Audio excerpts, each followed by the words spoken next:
নমস্কার বন্ধুরা, প্রত্যেকে স্বাগত জানাই আমার চ্যানেলে। আজকে দেখুন আমি অশ্বিনী হেয়ার অয়েলের রিভিউ শেয়ার করব। আর এটার আমার একদম নিউ চ্যানেল, তো অবশ্যই সবাই সাবস্ক্রাইব করে নেবেন এবং পাশে থাকবেন।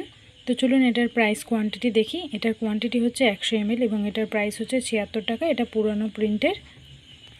এই হেয়ার অয়েলটা মেনলি যাদের প্রচণ্ড পরিমাণে মাথায় ড্যান্ড্রাফ আছে বা রেগুলার বেসিসে একটা ভালো হেয়ার অয়েল আপনারা ইউজ করতে চান বা পুরো পিওর কোকোনাট অয়েল চান, সেক্ষেত্রে আপনারা এই অশ্বিনী হেয়ার অয়েলটা ইউজ করতে পারেন। এটা ইউজ করলে আপনারা অনেক রকমের বেনিফিট পাবেন। যেমন ধরুন, আপনাদের ড্যান্ড্রাফের উপরে কাজ করবে, হেয়ার ফলের উপরে কাজ করবে। তারপরে যেটা কাজ করবে সেটা হচ্ছে যে স্ক্যাল্পে যে ইচিনেস আছে, যাদের প্রচণ্ড ইচিং আছে স্ক্যাল্পে, বিশেষ করে বর্ষার সময় প্রচণ্ড হেয়ার ফল হচ্ছে, তারা এটা ইউজ করতে পারেন। তো হেয়ার ফলের উপরে তো দারুণ কাজ দেবে।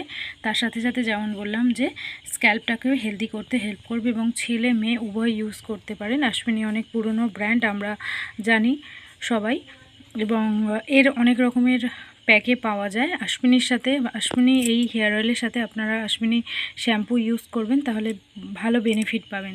উইকে 3 থেকে 4 বার আপনারা এই হেয়ার অয়েলটা ইউজ করতে পারেন। তারপরে শ্যাম্পু করে নেবেন।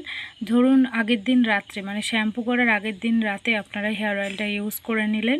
এই ফিঙ্গার টিপস দিয়ে ইউজ করবেন, কোনো রকম ঘষাঘষি করবেন না। যদি চুল আঁচড়ানোর থাকে তাহলে অবশ্যই আপনারা শ্যাম্পু করার আগে, মানে হেয়ার অয়েল অ্যাপ্লাইয়ের আগে আপনারা চুলটাকে আঁচড়ে নেবেন। যখন চুলের মধ্যে তেল লাগিয়ে নিচ্ছেন তখন চুলটা আর আঁচড়াবেন না, তাহলে কি হবে, প্রচণ্ড পরিমাণে বেশি হেয়ারফল হবে, যাদের হেয়ারফলের টেন্ডেন্সিটা বেশি আছে। আর চুল আঁচড়ানোর হলে তেল লাগানোর আগে আঁচড়ে নেবেন। তারপরে গিয়ে আপনারা তেলটা লাগিয়ে নিচ্ছেন, নিয়ে 1 থেকে 2 ঘন্টা স্টে করে শ্যাম্পু করে নিতে পারেন, অথবা কেউ ওভারনাইট রেখেও শ্যাম্পু করে নিতে পারেন। যতটা পরিমাণ প্রয়োজন আপনাদের ততটাই নেবেন। তো যেটা বলছিলাম যে হেয়ার অয়েলটা ইউজ করে নেওয়ার বেশ 1 ঘন্টা 1.5 ঘন্টা পরে আপনারা শ্যাম্পু করে নেবেন, বা কেউ চাইলে ওভারনাইটও রাখতে পারেন। এবার বলি যে যারা রেগুলার বেসিসে একটা হেয়ার অয়েল ইউজ করেন, ধরুন প্রত্যেক দিন স্নানের সময় যাদের একটা হেয়ার অয়েল খুবই প্রয়োজন পড়ে, তারা কিন্তু সেই হিসাবে এটা ইউজ করতে পারেন। এটা ডেফিনেটলি ভালো একটা হেয়ার অয়েল। এটার মানে বেনিফিট পাবেন সেটা হচ্ছে যে আপনাদের ড্যান্ড্রাফটা ঠিক করবে, হেয়ার ফল থাকলে হেয়ার ফলটাকে ঠিক করবে। আর যেটা হচ্ছে আপনাদের যাদের হেয়ারের কোনো গ্রোথ নেই বা হেয়ারের থিকনেস নেই, ভীষণ পাতলা হয়ে গেছে হেয়ারটা, তাদের জন্য এই হেয়ার অয়েলটা খুবই ভালো। তো তারা ইউজ করতে পারেন। মোটামুটি এটা অল ওভার সবাই ইউজ করতে পারে, যে কোনো রকম প্রবলেম থাকলেই ইউজ করতে হবে সেটা নয়। নর্মালি একটা হেয়ার অয়েল আমরা সবাই ইউজ করি, তো সেই হিসাবেও আপনারা এটা ইউজ করতে পারেন। এবার অশ্বিনী হেয়ার অয়েলের সাথে আপনারা অশ্বিনী শ্যাম্পু ইউজ করবেন, তাহলে ভালো বেনিফিট পাবেন। এবার আসি, যাদের প্রচণ্ড ড্যান্ড্রাফ আছে তারা এই হেয়ার অয়েলটা ইউজ করবেন।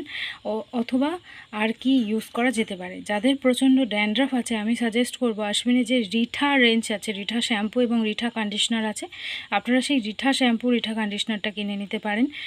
প্রথম 10 দিন আপনারা কি করবেন, রিঠা যে শ্যাম্পুটা আছে ওই শ্যাম্পুটা কিছুটা পরিমাণ জলের সাথে মিক্সড করে আপনারা যেভাবে চুল ধোয়া হয়, মানে যেভাবে আমরা শ্যাম্পু করি সেটা করবেন। তখন কিন্তু আপনারা কোনো রকম হেয়ার অয়েল ইউজ করবেন না, না এটা না অন্য হেয়ার অয়েল। যখন মানে রিঠাটা স্টার্ট করছেন, রিঠাটা টানা 10 থেকে 15 দিন পর্যন্ত বেশ খানিকটা জলের সাথে মিশিয়ে আপনারা যেভাবে শ্যাম্পু করার হয় সেভাবে করে নেবেন। যাদের প্রচণ্ড এক্সেসিভ ড্যান্ড্রাফ আছে তারা কিন্তু কন্ডিশনার ইউজ করবেন না। রিঠা শ্যাম্পুটা ইউজ করলে কিন্তু হেয়ারটা একটু রাফ হয়ে যাবে আর একটু জট পড়ে যাবে, মানে ডিট্যাঙ্গেল করতে একটু সমস্যা হবে। সেক্ষেত্রে আপনারা কোনো সিরাম ইউজ করতে পারেন, ভালো সিরাম, হেয়ার অ্যান্ড কেয়ার বা সিল্ক অ্যান্ড শাইনের যে সিরামটা আছে সেটা, বা লিভন বা স্ট্রিক্সের যে সিরাম আছে সেই সিরাম আপনারা ইউজ করতে পারেন। আর কন্ডিশনার ইউজ না করে, যাদের ড্যান্ড্রাফ আছে, কন্ডিশনার ইউজ করলে মানে ড্যান্ড্রাফ যাদের আছে তাদের সেই ড্যান্ড্রাফের টেন্ডেন্সিটা অনেকটা বেড়ে যায়, বা মানে অনেকটা খারাপ অবস্থা হয়ে যায় আর কি। কন্ডিশনারটা যদি আপনাদের স্ক্যাল্পে যায় সেক্ষেত্রে ড্যান্ড্রাফের পরিমাণটা বেড়ে যেতে পারে। তো রিঠা শ্যাম্পু ইউজের 10 থেকে 15 দিন পর থেকে আপনারা এই হেয়ার অয়েলটা ইউজ করবেন। তার সাথে আপনারা চাইলে রিঠা শ্যাম্পু ইউজ করতে পারেন, অথবা অশ্বিনী আমলা শ্যাম্পু আছে, অশ্বিনীর হিবিস্কাস শ্যাম্পু আছে, যে কোনো শ্যাম্পু আপনারা ইউজ করতে পারেন। তো আজকের জন্য এটুকুই থাকলো। ভিডিও কেমন লাগলো অবশ্যই জানাবেন। আর আরও কিছু যদি ইনফরমেশান জানার থাকে সেক্ষেত্রে আমাকে অবশ্যই কমেন্ট করবেন, আমি আনসার দেব। আর একটা কথা, সেটা হচ্ছে যে এই হেয়ার অয়েলটা ইউজ করলে কিন্তু প্রিমিচিওর যে গ্রে হয়ে যায় হেয়ার, সেটা থেকেও কিন্তু হেয়ারকে হেয়ারের হেলথকে ঠিক রাখবে। তো আজকের জন্য এইটুকুই থাকলো। ভিডিও কেমন লাগলো অবশ্যই জানাবেন। আর এই টাইপের ভিডিওগুলো দেখার জন্য চ্যানেলটিকে সাবস্ক্রাইব করে নেবেন। Thank you, thanks for watching.